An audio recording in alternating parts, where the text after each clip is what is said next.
Alright everyone, and welcome back to the channel, or welcome if you're new here. I'm Christina, aka ThatVarietyNerd, and today we are back with another NXT UK reaction video here on the channel. And I think before we dive into the reaction, we gotta address the elephant in the room, that being the recent round of releases from WWE. Just taking a look at the list alone, as the shirt says, y'all, what happened?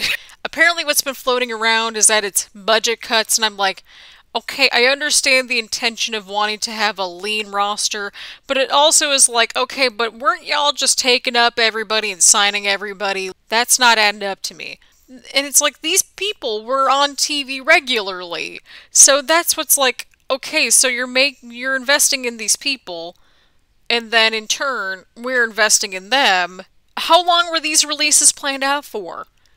And if we're talking about budget cuts, like y'all were making record-setting profits last year, and I don't know if that's because of trimming the roster down or anything like that because of budget cuts.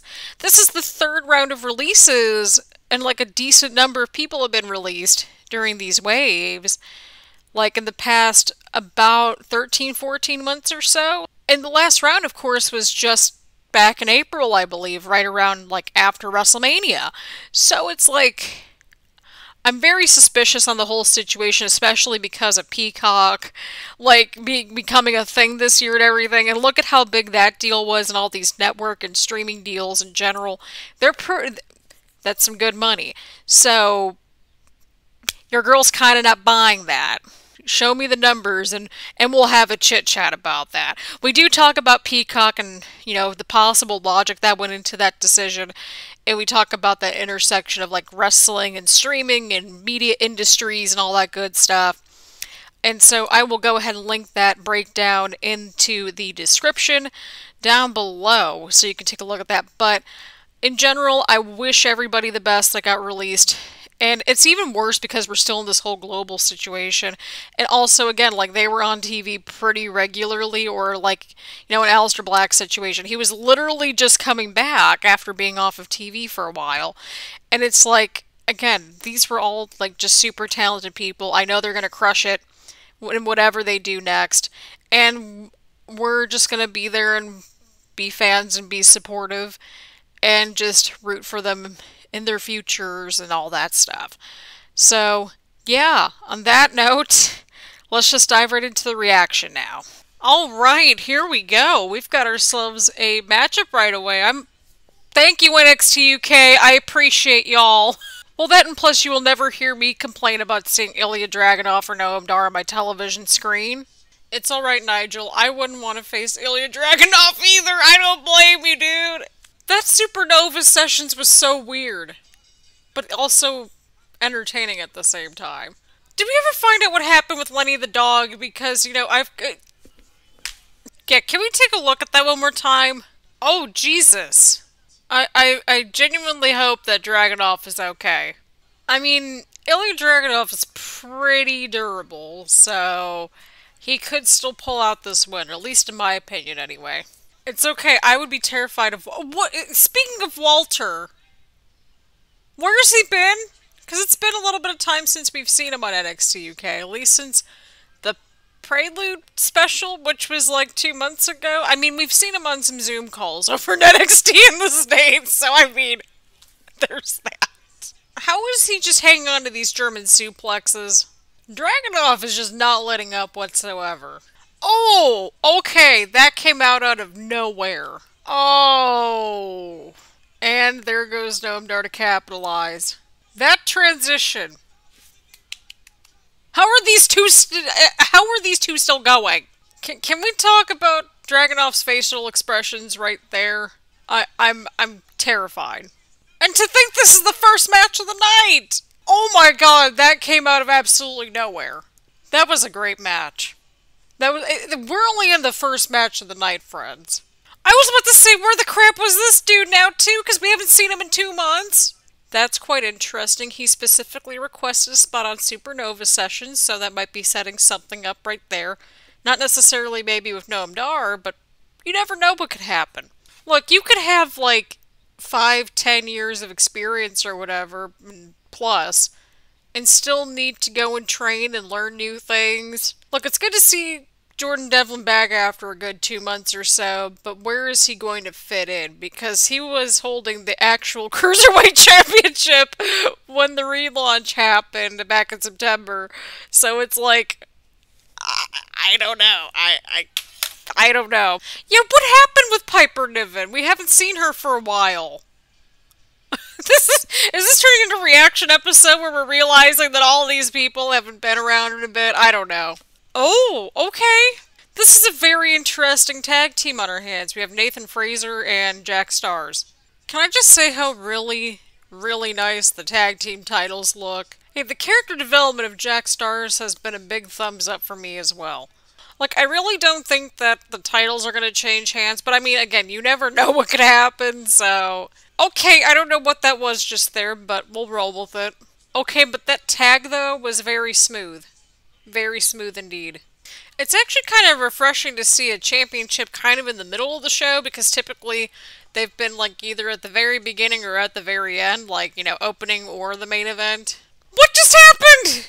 He just totally wiped out almost or something. I don't know. I saw the rope go... There was a lot that just happened. This has definitely been a very fast-paced tag team match. I wish that they would sort of just slow things down a little bit.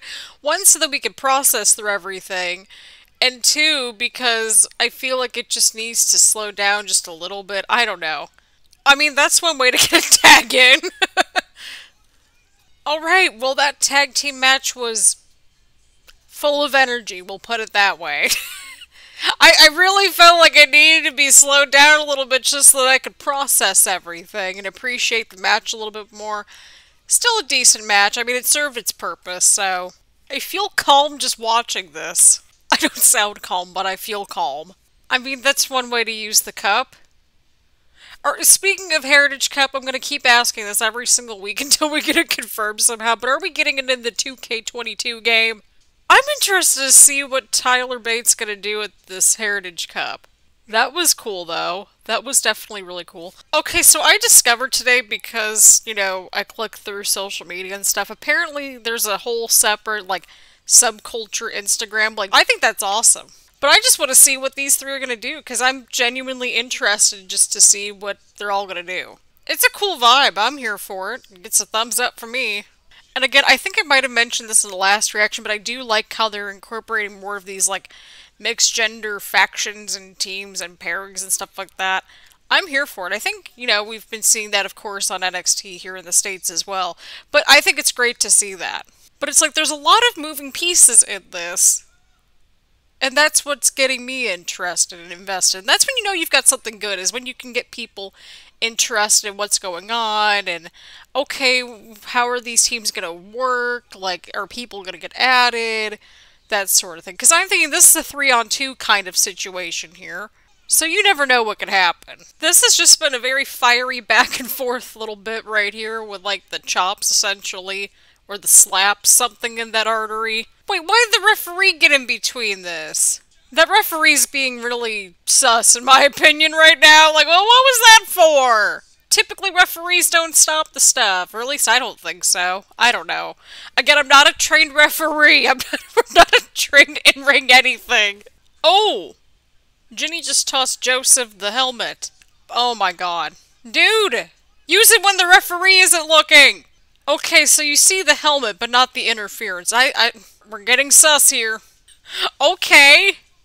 I mean, the match was good until the end, because the last, like, minute or so just didn't make any logical, cohesive sense to me, at least. But it was an okay match, and hey, I mean, it leaves me thinking what's going to happen next between everybody involved in this whole situation. And I think that was what they needed to accomplish. Oh my god, we actually had something with Walter on NXT UK for once.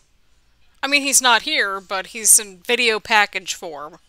Again, I'm all for the quality over quantity camp in terms of title offenses and all that, but who's stepping up to Walter next? That's what that's what I'm trying to figure out.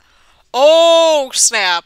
Okay, so he's not going to be showing up via Zoom next week. He's actually going to be in the...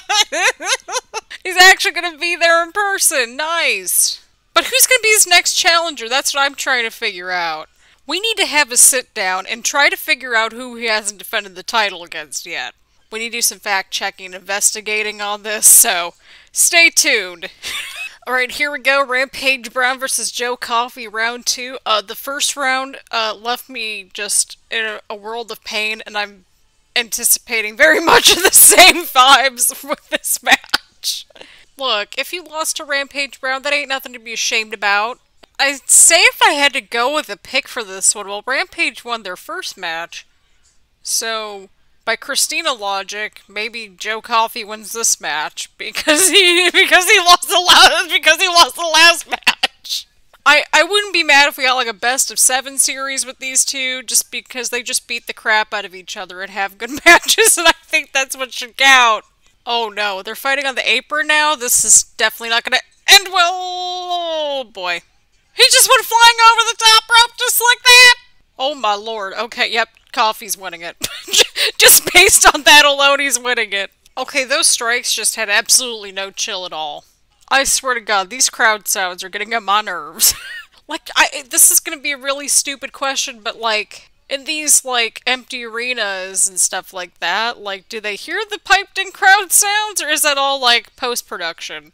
Oh my god, these two are literally just on their knees, like, right in front of each other, just, like, trying to just, like, beat the crap out of each other, essentially. I don't know how else to word it. Well, these two have just thrown everything at each other.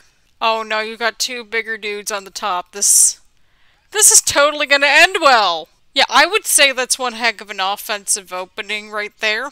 I really like how in the first match and in this match especially, like, they've been kind of using the targeted limbs as sort of, like, you know, the part of the story, and that's kind of what makes the story, and, you know, that's where the logic is coming from, and I'm just like, thank you.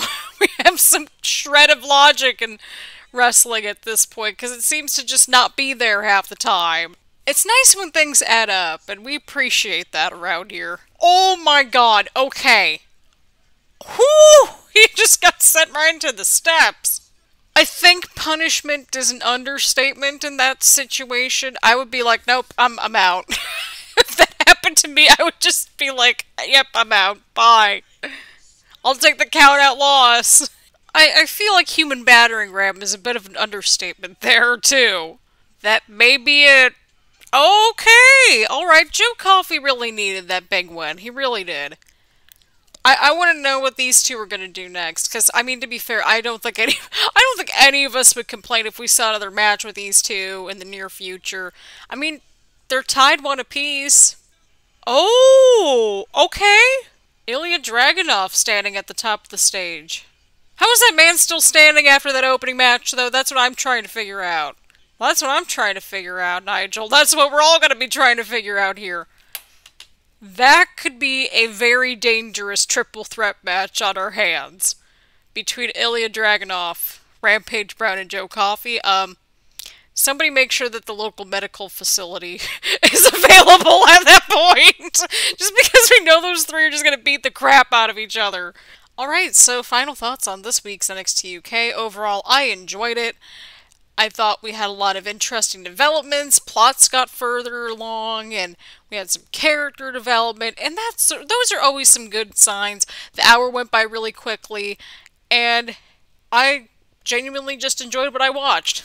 If I had to pick like 1 or 2 matches from this episode to go back and watch if you just have time for a match or two, definitely the opening match with Ilja Dragunov and Noam, and then of course the main event with Rampage Brown and Joe Coffey, round 2.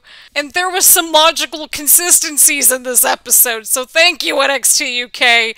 We appreciate you on a weekly basis at this point. So on that note, thank you all so much for tuning in. Leave a like, leave a comment, make sure to hit the subscribe button, and of course hit the bell button so that way you get notified when we upload videos around here. So on that note, thank you all so much for tuning in, and I will see you all around later. Bye everyone!